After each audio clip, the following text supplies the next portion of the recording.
արդեն իսկ տեղի են ունեցել հակաժողովրդավարական գործընթացներ, նոր ռեպրեսիոն ավելի ուժգին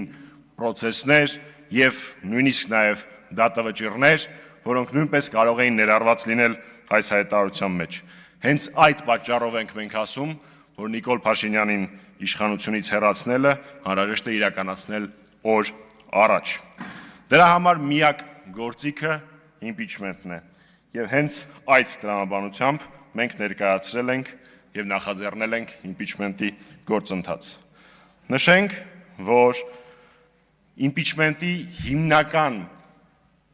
ուժը, իմպիչմենտը հաջողությամբ պսակելու կարևորագույն գրավականը հանրային լայն համախմբումն է, փողոցային պայքարով։ Այլ կերպ այս գործընթացը տեղի ունենալ չի կարող։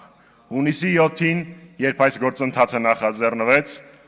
ձևաթղթի տակ ստորագրել էին 6 պատգամավոր։ Սեպտեմբերի 26-ի լսումների հայտարարությամբ եւ հոկտեմբերի 8-ին արդեն փաստացի այդ ձևաթղթի տակ արդեն իսկ արտկա է 34 ստորագրություն։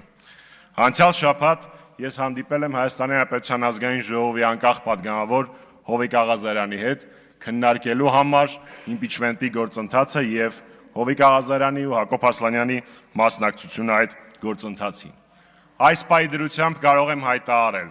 որ Հովիկ Աղազարյանը եւ Հակոբ Ասլանյանը չեն խոչընդոտելու իմպիչմենտի գործընթացին եւ քննարկումները շարունակվում են։